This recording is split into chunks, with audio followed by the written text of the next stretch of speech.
예수님께서 이 땅에 오셨습니다.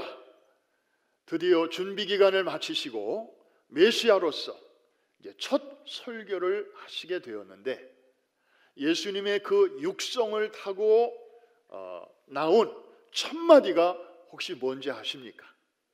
뭐에 대한 말씀인지 아십니까? 오늘 설교 제목입니다. 한번 따라해 주실까요? 때가 찼고. 바로 때에 대한 말씀을 하신 것입니다. 예수님의 그 첫 마디였어요. 얼마나 중요했으면. 그런데 예수님은 이때만 그 때에 대한 말씀을 하신 게 아니었어요. 그 후로도 복음서를 읽어보면 정말 시도 때도 없이 수없이 때에 대한 말씀을 많이 하셨습니다. 때가 이르면 내 말이 이루리라. 때가 이르리니 예루살렘은 때가 차기까지 이방인들에게 밟히리라. 때가 이름에 예수께서 사도들과 함께 앉으사 등등. 여기서 말하는 때는 헬라어로 여러분들이 잘 아시는 카이로스라고 하는 단어입니다. 하나님의 시간이죠. Divine timing. 하나님의 완벽한 그 타이밍을 가리키는 표현입니다. 물론 또 다른 시간이 있죠. 이 시계가 말해주는 그런 시간, 어제와 오늘과 내일이 있는, 누구에게나 똑같이 다가오는 그런 자연적인 물리적인 시간은 크로노스라고 하지요. 자, 예수님은 크로노스의 시간으로는 굉장히 짧은 인생을 사셨습니다. 겨우 33년. 저는 33살 때 어느 날 갑자기 33살이 딱 되니까 예수님 생각이 나더라고요. 야, 예수님은 33살 때 다 이루고 가셨는데 넌 도대체 뭐 하고 있냐? 제 속에서 그런 그 생각이 들면서 굉장히 이렇게 머쓱한 적이 있었어요. 여러분은 33살 때 뭐 하셨습니까? 뭘 이루셨습니까? 참 뭘 하기에는 너무 이른 나이 아닙니까?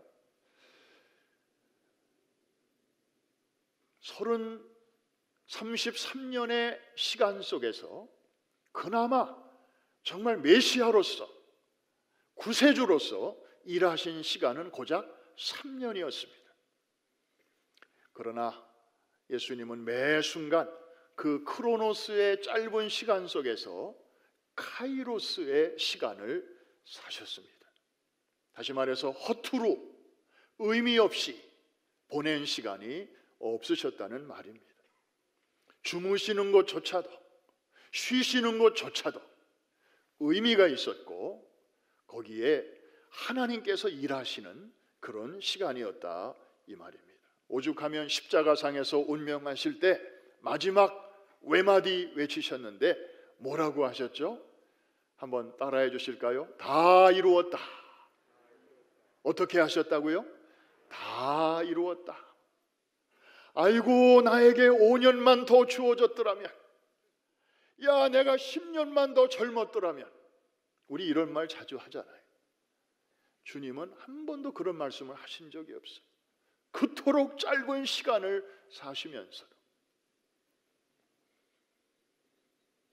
예수님은 완벽한 타이밍을 누구보다도 잘 알고 계셨습니다. 자, 예수님이 때에 대한 여러 말씀을 하셨는데 그 중에 대표적인 말씀 하나만 같이 한번 보겠습니다. 요한복음 9장 4절입니다. 다 같이 시작. 때가 아직 낮음에 나를 보내신 이의 일을 우리가 하여야 하리라. 밤이 오리니 그때는 아무도 일할 수 없느니라. 여러분, 하루에 낮이 있고 밤이 있듯이 우리 인생에도 낮과 밤이 있다는 말씀이죠. 낮은 일할 수 있는 시간이고 밤은 일하고 싶어도 쉬어야 하는 시간입니다. 물론 밤에도 일하는 분들이 있긴 있지만 낮에 쉬고. 제가 여러분들에게 예언 하나 하겠습니다. 저는 예언의 은사가 있는 사람은 아니지만 장담하건대 이 예언은 100% 적중할 것입니다. 여러분이 지금 오늘처럼 이렇게 성전에 나올 수 있고 운전할 수 있고 또 사람을 만날 수 있고 식당에 가서 밥 먹을 수 있고 또 뭐 이런 여러분들이 이렇게 움직일 수 있는 이런 모든 시간은 여러분에게 낮입니다. 그런데 이 낮은 여러분에게 영원하지 않을 것입니다. 반드시 밤이 올 것입니다. 아무도 아멘을 안 하시지만 이 예언은 100% 맞을 것입니다. 질병의 밤이 올 것이고요, 노년의 밤이 올 것이고요, 마지막에는 죽음의 밤이 올 것입니다. 여러분에게만 오겠습니까? 저에게도 올 것입니다. 그러나 아직 그 시간이 이르지 않았다면 저와 여러분은 지금 낮 시간을 살고 있는 것입니다. 예수님도 그걸 아셨어요. 당신에게 일할 수 있는 시간이 아주 제한되어 있다는 것을 알고 계셨습니다.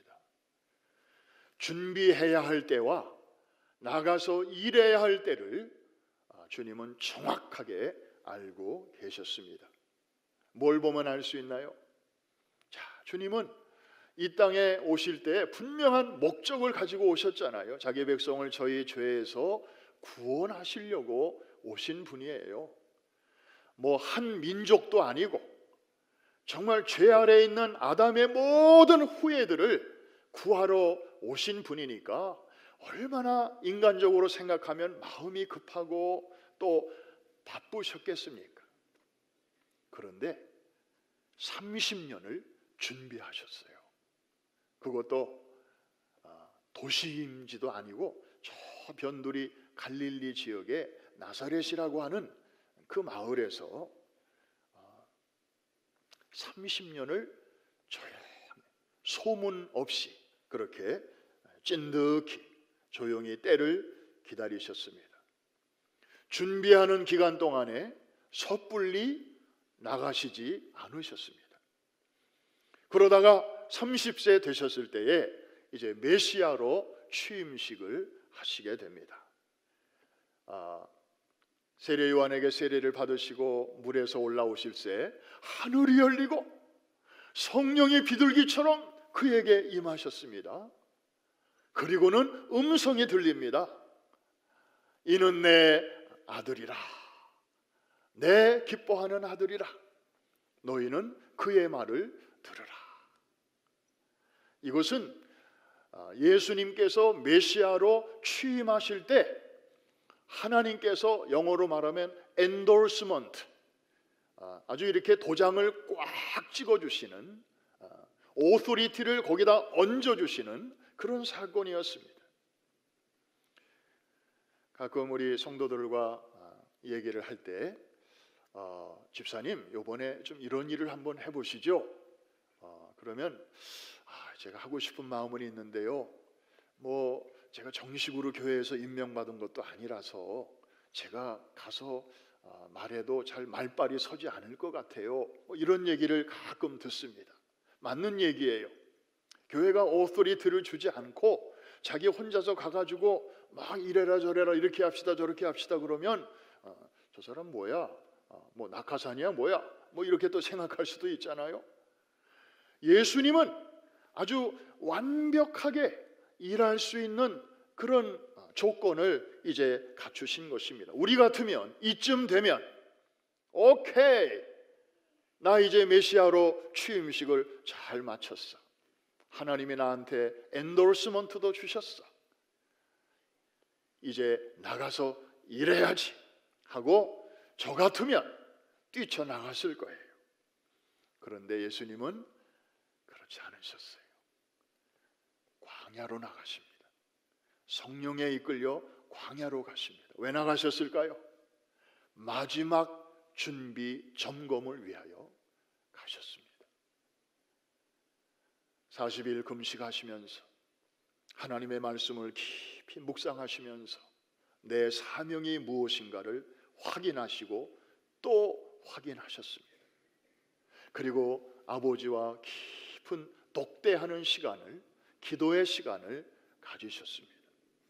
그리고 예수님이 이 땅에 오시는 것, 그때부터 방해했던 그 사단과 또 대결을 벌이셨습니다. 영적 전쟁을 치르셨습니다. 준비해야 할 시간에는 거기에 집중하신 것입니다. 그러다가 드디어 때가 왔지요. 그 신호탄은 무엇이었습니까? 누가 잡혔다고요? 세례 요한이 옥에 갇혔다는 소식을 딱 들으시자마자 마치 총소리와 함께 그 100m 딱 경주장에서 준비하고 있던 스프린터가 총알같이 뛰어나가는 것처럼 주님은 주저하지 아니하셨습니다. 더 이상 지체하지 아니하셨습니다.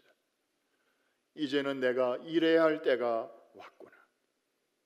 율법의 시대가 끝났구나. 이제 나를 통하여 은혜의 시대가 열리는구나. 은혜의 해를 선포해야 되겠구나. 이제 준비를 마치신 주님은 사역의 현장으로 나아가시게 된 것입니다. 카이로스, 때, 하나님의 시간보다 주님은 앞선 적이 없으셨고, 그리고 하나님의 시간보다 뒤처지신 적도 없었습니다. 사랑하는 성도 여러분, 여기까지는 예수님 이야기입니다. 그러면 그것으로 끝나면 예수님이니까 그렇게 사셨지, 나는 예수님이 아니잖아, 그렇게 딱 구별을 짓고 싶은 마음이 우리에게 있습니다.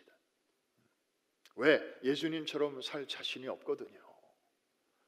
우리는 때의 중요성은 알지만 예수님처럼 정확하게 때를 분별할 수 있는 지혜는 참 적어요. 그래서 잘못하면 그 필리핀 섬에서 30년 동안 그렇게 비참한 생활을 하던 그 일본 장교처럼 자기만의 고집과 아집에 갇혀서 때를 분별하지 못하고 살아가든지, 아니면 그 반대로 너무 성급하게 막 나서다가 제대로 된 밥을 짓지 못하고 그 덜 익은 밥을 뭐라 그래요? 자꾸 들여다보고 막 이래가지고 바람 들어가고 공기 들어가서 서른밥 만들기 쉬워요. 우리에게는 그런 판단 능력이 참 부족해요. 그런데 여러분, 예수님께서는 이제 승천하셨지만 우리 안에 예수님께서 영으로 들어와 계시는데 그분이 바로 성령님이십니다. 할렐루야. 그래서 우리는 비록 내가 예수는 아니지만 예수님을 모시고 사는 사람이기 때문에 때에 대하여 바르게 분별하고 살아가야 될 줄로 믿습니다. 오늘 설교의 주제가 그거예요. 때를 바로 알자라는 것입니다. 상황을 제대로 파악하고 거기에 맞는 삶으로 응답하자는 것입니다. 이해가 되시면 아멘 하십시다. 여러분, 지금은 우리 어떤 시대를 살고 있죠? 잘 아시다시피 코로나 팬데믹 사태가 발발한 지 어언 2년입니다. 전 세계적으로 이제 백신이 많이 보급은 되고 있습니다만 아직도 불균형이 심각합니다. 미국 같은 나라는 남아돌지만 저 아프리카, 저 오지는 아직도 한 번도 못 맞은 사람들도 많습니다. 엊그제 뉴스를 들으니까 전 세계적으로는 절반의 인구가 백신을 맞았고 나머지 절반은 아직 못 맞았고 2명 중에 1사람 맞았습니다. 그러나 그런 불균형에도 불구하고 미국을 비롯한 대부분의 선진 국가들은 이제 코로나 바이러스를 아주 박멸하기는 어렵겠구나. 그래서 그냥 이제 많이 누그러졌으니까 얘네들하고 그냥 함께 살아야 되겠다. 그러면서 그냥 새로운 일상으로 가야 되겠다. 언제까지 우리가 막 이렇게 두려워하고 아무 일도 못하고 움츠려들고 그러면 경제도 안 돌아가고 뭐 엉망진창이 되니까 소위 with 코로나 정책으로 모든 나라들이 지금 방향을 잡고 있고, 소위 새로운 일상, 뉴 노멀이라고 하는 그런 일상을 향해서 지금 나아가고 있습니다. 지금 우리는 그런 시대를 살고 있습니다. 돌이켜보니 2년 전 2020년 3월 둘째 주일부터 우리가 온라인으로 급히 전환을 하게 되었습니다. 저는 그날을 잊을 수가 없어요. 그 전주, 그러니까 3월 첫째 주일까지만 해도 여기서 예배를 정말 많은 성도들이 모여서 같이 예배를 드렸고요. 성찬식도 매달 첫 주에 우리는 어김없이 드리는 줄로 알았습니다. 그런데 둘째 주에 딱 갑자기 교회 문이 닫히고 성도들은 가정에서 예배를 드려야 하는 그런 상황이 되고 보니 너무나 생경하고 너무나 어색했습니다. 여러분도 마찬가지였겠죠. 주일날 내가 왜 집에 있는 거야? 교회 가야지. 왜 내가 아직도 이러고 있나? 내가 왜 모니터 앞에 이러고 있나? 너무나 여러분들도 정말 어색하셨을 거예요. 저는 텅 빈 예배당에서 저 자리에는 누가 앉아 계시고 저 자리에는 누가 계시고 저 2층 저기는 누가 앉아 계시고 눈에게 선한데 아무도 없는 그 예배당에서 예배를 인도하는데, 정말 예배를 인도하면서도 뭐 설교하면서 그냥 뭐 감정이 북받쳐도 설교하면서 울 수는 없고, 그런데 찬양을 하는데 나도 모르게 막 눈물이 나오는 거예요. 임재라는 그 찬양을 그때 참 많이 불렀어요. 하늘 보좌에서 이곳을 보시옵소서, 이곳에 오시옵소서, 우리의 예배를 받아 주시옵소서. 이 황폐한 상황을 하나님 보고 계시죠. 이 어떨떨한 상황 속에서 우리가 드리는 예배 그래도 받아 주시는 거죠. 저만 그런 마음인 줄 알았더니 우리 가정에서 예배 드리시는 성도들도 같은 마음이셨더라고요. 코로나 사태 속에서 성전에 오는 길이 막혔을 때 온라인으로 예배를 드릴 수 있다는 게 얼마나 고마웠는지 모릅니다. 나름대로 은혜가 있었어요. 그러니까 우리가 버틸 수가 있었죠. 그러나 그것이 아무리 좋다 하더라도 이렇게 현장에 나와서 대면으로 드리는 이 성전 예배를 대신할 수는 없습니다. 왜냐하면 온라인 예배도 예배지만 거기에는 중요한 요소들이 몇 가지가 빠져 있기 때문입니다. 우선 봉사와 섬김의 기회가 근본적으로 차단되어 있습니다. 그리고 양육과 훈련이 빈약합니다. 무엇보다도 교회의 본질적 존재 목적인 이 복음을 전하는 그런 일이, 전통적인 방법이 다 제한되어 있어요. 이 전도와 선교 마음 놓고 못했어요.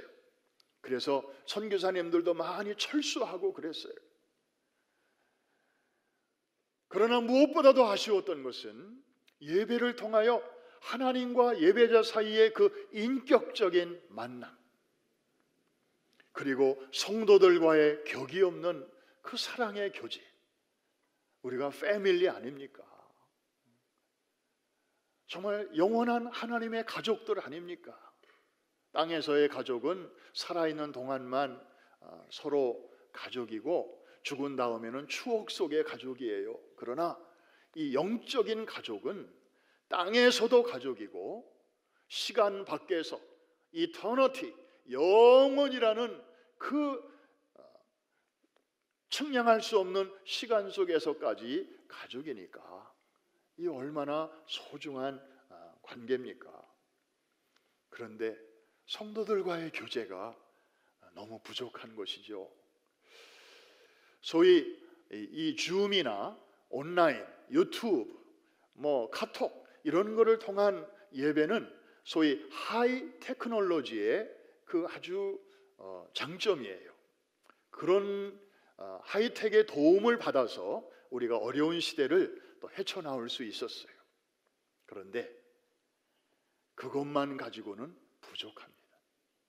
소위 하나님과의 깊은 만남, 그리고 성도들과의 그 교제, 소위 하이 터치, 이게 거기에는 빠져 있는 거예요. 여러분, 성탄절에 우리가 크리스마스 카드도 이렇게 주고받고 하잖아요. 가끔 이렇게 카드를 받아보면 어떤 카드는 유명한 사람이 보낸 건데 다 이렇게 프린트가 돼 있어요. 심지어 사인까지도 프린트가 돼서 와요. 그러면 유명한 사람이 보낸 것임에도 불구하고 저는 마음이 안 가요. 그분의 마음이 느껴지질 않아요. 저거는 저분이 보낸 게 아니라 비서가 보낸 거야. 그 리스트를 줘가지고 그 리스트에 따라서 비서가 다 이렇게 해가지고 보낸 거야. 저분에게 카드 잘 받았습니다 그러면은 무슨 얘기인가 하고 모를 수도 있어, 저 사람은. 그런데 아무리 작은 카드라도 거기에 누군가가 손글씨로 이렇게 써서,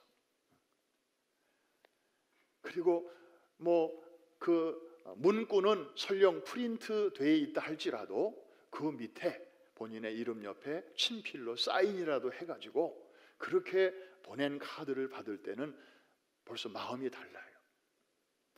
저분이 여기다가 저렇게 친필로 쓰면서 1초라도 5초라도 나를 생각하면서 이렇게 했겠구나.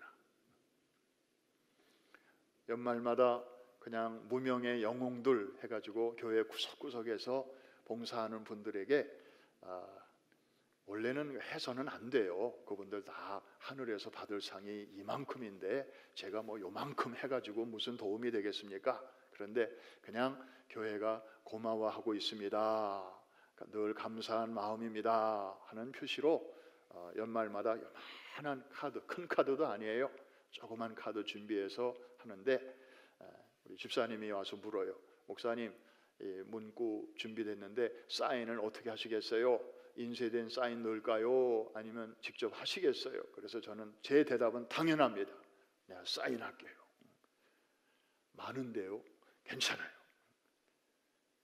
사인하면서 그분의 이름을 쓰면서, 이게 하이터치거든요.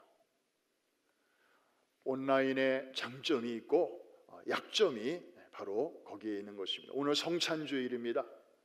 사실 우리가 작년 3월까지, 재작년이에요, 벌써 재작년 3월까지 성찬하고 그리고 나서 거의 1년 가까이 성찬을 못했습니다.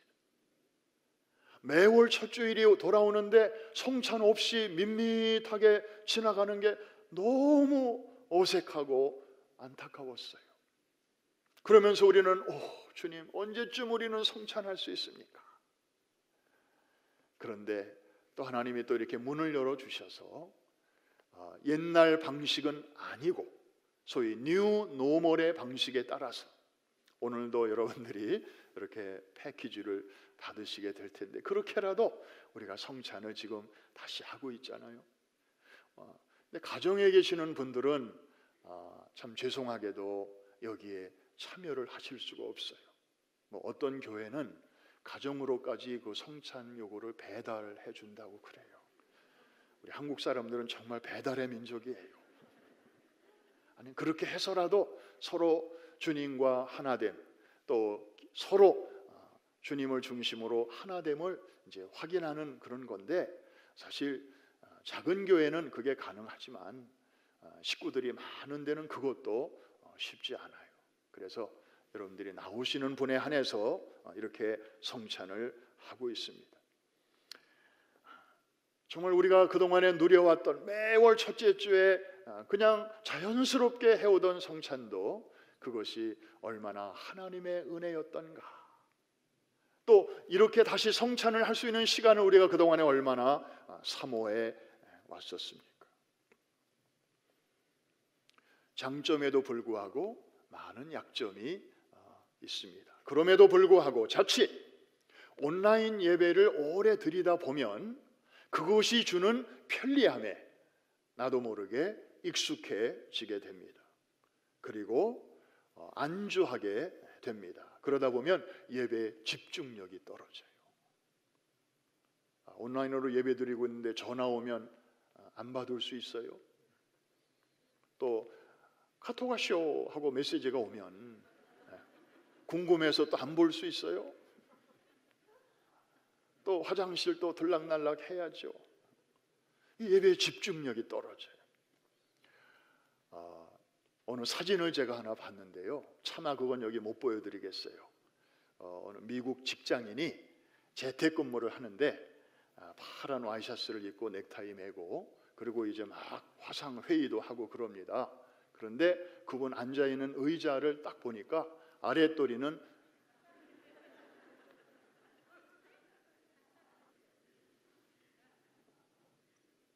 그런데 그분만 그러겠냐고요. 그냥 화면에 보이는 면만 어떻게 이렇게 잘 이렇게 해놓고 그냥 그 이하는 그냥 편한 대로. 만일에 하나님이 정말 살아계셔서 내 예배를 받고 계신다면 어떻게 생각하실까?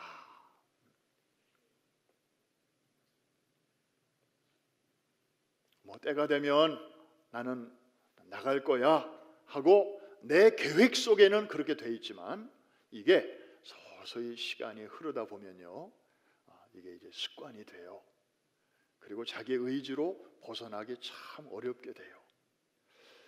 결국 영혼의 깊은 잠에 빠지게 됩니다. 그러므로 이 특별한 시기를 맞이하는 우리는 히브리서의 교훈을 그 어느 때보다도 마음에 깊이 새겨야 합니다. 우리 히브리서 10장 23절 이하의 말씀인데, 우리들 각자와 또 우리 가정에서 그동안 온라인 예배로 믿음을 잘 지켜오는 우리 성도들이 함께 들어야 할 말씀입니다. 다 같이 시작.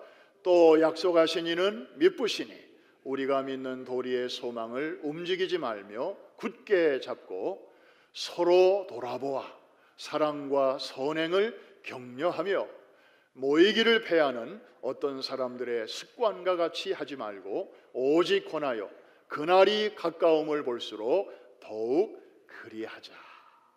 할렐루야. 저기도 때라는 말은 없지만 때에 대한 말씀이 강조되고 있어요. 한번 따라해 주세요. 그날이 가까움을 볼수록. 긴장입니다. 영적 긴장감을 놓치지 말라는 것입니다. 밤이 오기 전에 낮 시간을 잘 활용하라는 것입니다. 밤이 왔을 때 껄 하고 후회하지 말고 때를 바로 분별하라는 것입니다. 오늘부터 우리 PKC2장 중고등부 교육부의 성전 예배가 이제 다 리오픈이 되었습니다. 다음 주일부터는 교회학교 전 부서가 이제 오픈이 될 것입니다. 참 곳곳에서 아이들의 찬송 소리, 그리고 둘씩 셋씩 모여가지고 오손도손 대화 나누고 또 아이들이 그 웃음소리가 이제 성전에서 울려 퍼지게 될 것입니다. 이달부터 새가족 팀의 사역이 다시 시작이 되고 목장 모임이 시작이 되고 또 3040 젊은 부모들 중심으로 우리 스포츠 동호인 모임과 또 여러 기도 모임이 시작이 되었습니다. 차량 운행을 2년 동안 교회가 못하고 있습니다. 여러 가지 이유로. 그런데 이제는 서서히 이제 사회적 문이 열리면서 다시 차량 운행도 노선별로 지금 준비를 하고 있습니다. 특별히 우리 시니어 어르신들이 차편이 없으면 참 거동이 어려우셔요. 이분들은 하루 종일 또 일주일 내내 그저 교회 중심으로 사시는 분들인데 지금 준비를 하고 있습니다. 이달에 청소년 SL 워십 나잇 두 번째 모임이 이번 주 금요일 말고 다음 주 금요일에 이 자리에서 열리게 됩니다. 3월 달에는 카페가 다시 문을 열게 되고 또 성서대학이 또 열리게 되고 또 4월 달에는 82기 에클레시아 수련회가 그동안에 밀리고 연기되다가 드디어 이제 4월 달에 열릴 예정입니다. 우리 장로님들과 의논을 하겠습니다마는 이달 말이나 3월 초에 우리 한번 한 썬데이를 지정해서 우리 프라미스 전 가족 홈커밍 썬데이를 우리가 준비해서 그동안에 좀 오랫동안 못 봤던 우리 목장 식구들 또 교구 식구들 서로 연락해서 한번 성전에서 다시 한번 만나고 함께 예배하는 그런 날을 우리가 갖게 될 것입니다. 오늘 오후에는 교회 리더십들이 함께 모여서 신년 할례식을 가지면서 이제 하나님이 열어주시는 본격적인 뉴 노멀 시대의 사역을 우리 하나님께 보고드리고 또 같이 기도하는, 그러면서 첫걸음을 힘차게 내딛는 그런 시간을 갖게 될 것인데, 참 감사하게도 우리 노블리스 오블리주 정신으로 늘 무장되어 있는 우리 직분자들, 항존직들을 중심으로 한 250명 이상이 모이셔서 함께 또 첫 출발을 하게 될 것입니다. 우리가 아직 팬데믹과의 전쟁은 끝나지 않았습니다. 그러므로 조심은 해야 합니다. 그러나 두려움에 사로잡혀서는 안 됩니다. 그리고 안일함의 함정에 빠져서도 안 될 것입니다. 지금은 그런 자리에서 이제 나와야 할 그런 중요한 터닝 포인트입니다. 여러분, 너무 염려하지는 마십시오. 지난 2년 동안 정말 우리가 돌아보면 그 터널, 그 안이 얼마나 캄캄했습니까? 앞이 보이지 않았습니다. 칠흑 같았습니다. 사람이, 가족이, 우리 장로님, 권사님, 집사님, 사랑하는 그 우리 동역자들이 가족들에게 이별 인사조차 제대로 못하고 준비되지 않은 이별을 막 하기도 했습니다. 이야, 어떻게 이런 일이 21세기 대명천지에 이 미국 땅에서, 뉴욕에서 일어날 수 있나? 장례식도 제대로 못 치렀습니다. 그런 시간이 있었습니다. 그럼에도 불구하고 하나님은 우리 곁에 계셨고, 그런 상황 속에서 하나님은 여전히 일하셨습니다. 우리를 통하여 복음이 널리 전파되게 하셨습니다. 그리고 그동안에 우리가 바깥일 하느라고 돌보지 못했던 우리 주변 쉘터와 또 어려운 우리 동포들도 돌아보게 하셨습니다. 우리 다음 세대에 대해서 좀 더 관심을 가질 수 있도록 하나님께서 꿈과 비전도 주셨습니다. 아마 팬데믹이 아니었으면 이런 은총은 어쩌면 아직까지 우리가 누리지 못했을지도 모릅니다. 가장 힘들었을 때에 우리와 함께 하신 그 하나님이시라면 이제 그때보다는 좀 누그러지고 또 그때만큼은 위험하지 않고 그때만큼은 정말 장애물이 많지 않은 그런 시대를 우리가 믿음으로 나아갈 때 우리 주님이 약속하신 대로 앞서 가실 줄로 믿습니다. 길을 열어 주실 줄로 믿습니다. 싸워 주실 줄로 믿습니다. 목적지에까지 넉넉히 항공모함이 이룰 수 있도록 책임져 주시고 인도해 주실 줄로 믿습니다. 앞으로 우리 교회에 지금까지도 감사한 일이 많았지만 더 좋은 일들이, 정말 하나님께 영광 돌릴 정말 어메이징한 일들이 많이 주 안에서 일어나게 될 줄로 믿습니다. 말씀을 마치면서 제가 최근에 이런 찬양을 하나 이제 만나게 됐는데요. 이런 교회 되게 하소서라는 찬양입니다. 가사가 한 절 한 절이 너무 와닿는 거예요. 그리고 정말 우리 교회가 참 좋은 교회지만 구석구석 정말 이런 냄새가 물씬 나는 그런 교회가 참 되었으면 좋겠다. 그리고 곧 되겠다. 그런 생각이 들었는데 한번 가사를 제가 한번 나누겠습니다. 이런 교회 되게 하소서. 김인식 작사 작곡입니다. 진정한 예배가 숨쉬는 교회, 주님이 주인 되시는 교회, 믿음의 기도가 쌓이는 교회, 최고의 찬양을 드리는 교회, 말씀이 살아 움직이는 교회, 성도의 사랑이 넘치는 교회, 섬김과 헌신이 기쁨이 되어 열매 맺는 아름다운 교회. 참 이 규절이 얼마나 아름다운지, 섬김과 헌신이 기쁨이 되어 열매 맺는 아름다운 교회. 그 다음에는 제가 한번 노래로 찬양해 보겠습니다. 주님의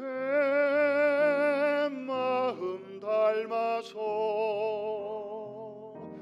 이웃을 사랑하는 교회, 주님의 영광을 위해서 빛 되신 주님 전하는 교회, 사랑의 불꽃이 활짝 피어나 날마다 사랑에 빠지는 교회, 주께서 사랑하는 우리 교회가 이런 교회 되게 하소서.